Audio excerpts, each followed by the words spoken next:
The moment the bedroom door closed, my heart began to race. Not in fear. Not exactly. It was something deeper. Something tangled in excitement, nervousness. I sat at the edge of the bed, the silk of my white nightgown clinging to my thighs, soft against my skin. The lights were low. A gentle golden glow lit the room, flickering slightly from the candles he had lit while I was changing. The scent of lavender filled the air, calm and warm, but my hands wouldn't stop trembling. I was Lisa, now Lisa, 21 years old, married. Someone's wife. And that someone, Ethan, was standing across the room, slowly loosening the buttons of his suit jacket. He didn't rush. He didn't say anything at first. His eyes were fixed on me, not in a way that undressed me, but in a way that undid me. "I still can't believe you're mine," he said, his voice low, gentle. I smiled nervously, then looked down at my fingers knotted in my lap. I could feel his gaze from across the room. Not burning, but warm. So incredibly warm. He took a few slow steps toward me. I didn't move. My heart thundered in my chest. I could still hear the music from the reception echoing faintly through the walls. Laughter. Joy. But here, in this quiet room, it was just us. And the silence felt louder than any song. "Lisa," he whispered. I looked up. His tie was gone now. Shirt slightly unbuttoned at the collar. His hair was tousled from the night, from the dancing, from the wind. He looked breathtaking and kind. So kind. "Are you okay?" he asked as he knelt down in front of me. His fingers didn't touch me. They hovered near my knees, waiting, always waiting for permission. I nodded too quickly. "Yes," I said, my voice too small. But I wasn't okay. My chest tightened. I didn't even realize I was crying until his expression changed, until his fingers gently brushed a tear I didn't know had fallen. "Oh, baby," he said softly. "What is it?" I shook my head, biting my lip, humiliated. I had dreamed about this night for years. Not for the romance or the intimacy, but for the idea, the dream, that someone would love me enough to see me. And he did. That was the problem. He really saw me. And being seen like that was terrifying. "I don't know," I whispered. I feel small. And it's not you, I promise. It's just everything. Tonight. The dress. The people. The new name. It all feels like too much." He nodded slowly, like he understood something I couldn't put into words. "You don't have to be anything tonight," he said. "Not for me. Not for anyone." His hands gently cupped mine. He was warm, real, present, not rushing, not expecting. Just here. I broke again softly, quietly, but completely. He moved beside me on the bed and pulled me into his arms. And I let him. I melted into his chest, my tears soaking into his shirt. He kissed my forehead and whispered, "I've got you," over and over again, like it was a promise he meant to keep for the rest of our lives. "I'm scared," I said. "I know," he whispered. "But you're safe." I didn't know how long we stayed like that. Minutes, hours. Time blurred in that small cocoon we built with his arms and my tears. Then, after a while, I felt his fingers gently brushing my hair back.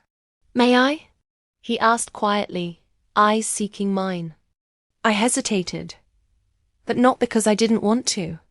I just didn't know how to say yes when my heart still trembled. So I nodded.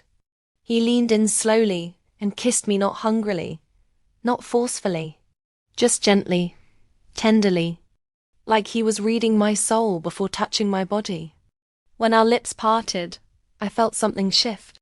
Not lust, not fire, but safety. Deep, intimate safety.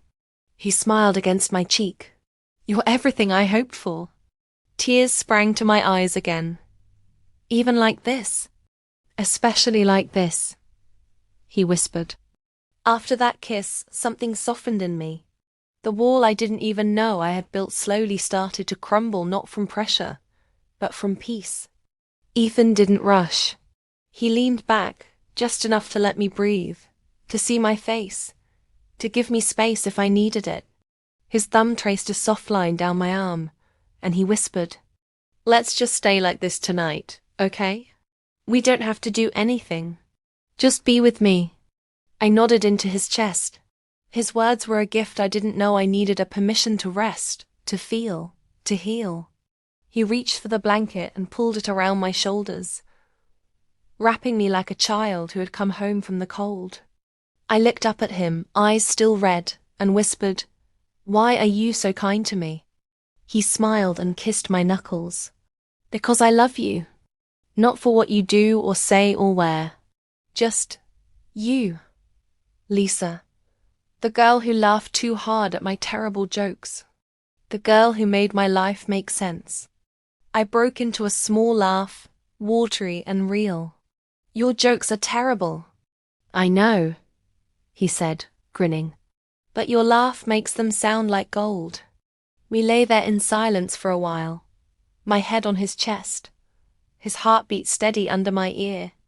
And in that quiet, I thought about how lucky I was. Not because of a perfect wedding or a fancy dress, but because of this moment. Because of him. Because I married a man who could read my fear and hold it like a fragile thing. An hour must have passed before he moved again. He shifted slightly and looked down at me. "Lisa," he whispered, "I know tonight's big, and I want you to know. I'm not here to take anything from you. I want to share this night with you. If and when you're ready." The way he said share felt different. Like we weren't crossing a line, but stepping together onto a path. I nodded, gently, nervously. I think I want to." His hands found my face again, brushing hair from my eyes, and this time his kiss deepened, slow and warm. He kissed me like a prayer, not like he wanted something, but like he was offering himself. I responded, unsure but present, trembling slightly as his lips moved to my neck. My breath hitched. I felt exposed not just physically but emotionally, like every part of me was seen. He noticed. He stopped. His forehead rested against mine, and he said the most beautiful thing I'd ever heard. "We can stop. Always. Your comfort matters more than anything." I felt my throat tighten with tears again, but this time from love. "No," I whispered. "I want to keep going. I just need to go slow." He nodded, kissing the tip of my nose. "Then slow it is." He began to unbutton his shirt the rest of the way, not seductively, not to impress but just naturally, as if he was letting me in, revealing himself piece by piece. Then he reached for my hands. "May I?" I nodded, breath shaky. He gently slid the strap of my nightgown off one shoulder, then the other. He didn't stare, he didn't groan. He just looked at me with awe, like I was made of light. "You're so beautiful," he whispered, placing soft kisses on my shoulder, then my collarbone. I closed my eyes, letting myself feel loved, safe, real. And as our bodies finally met, we didn't rush. We didn't chase pleasure. We just held each other, kissed slowly, deeply, like two people making a promise through their skin. And when it was done, when we lay tangled in each other's arms, I felt no shame, only peace, and a fullness I had never known. The night deepened, and we didn't sleep right away. He lay beside me, one arm wrapped around my waist, fingers tracing slow circles on my bare back. I looked up at him, my heart still fluttering. "You okay?" he asked again. I nodded. "More than okay." He smiled and tucked a strand of hair behind my ear. "You're my wife now." The word made my heart skip. "Wife," I whispered. "It feels strange, but beautiful. I want to spend my whole life making you feel safe," he said softly. "Not just tonight, always." Tears threatened again, but I laughed to stop them. Ethan, I've cried more tonight than I ever have in my life. And I've never loved you more, he whispered. We talked for hours. About silly things, our honeymoon plans. The weird aunt who cried during the vows. The kids who snuck extra cake and deeper things. Like how we both had scars from the past that still needed healing. He held me like he wasn't afraid of any of it. I was still in his arms, our legs tangled together. The warmth of his body was my blanket, his heartbeat my rhythm. He opened his eyes and smiled the moment he saw me. Good morning, Mrs. Carter. I blushed. Good morning, husband. He kissed my forehead. How do you feel? Safe, I said. Loved. A little sore. He laughed softly. Same here. We stayed in bed until noon, ordering room service and feeding each other strawberries and waffles. It was messy and fun and sweet. He dabbed syrup off my chin with a napkin and kissed me again. And in that quiet, cozy morning, I realized something. Last night wasn't about sex. It wasn't even about romance. It was about trust. About learning how to let someone see you completely and not flinch when they love every part. It was about becoming his wife not just legally, but emotionally, soulfully. It's been 5 years now. We have a daughter named Grace who sleeps like her father with her mouth open and her fists curled against her cheeks.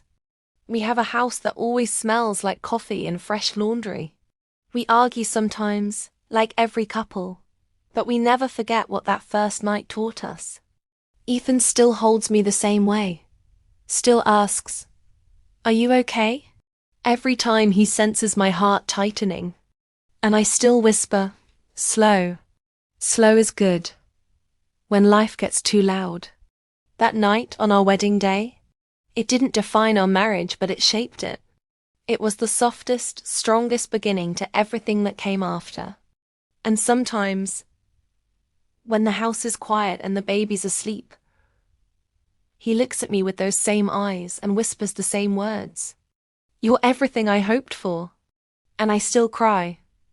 Every time. Because I still believe him.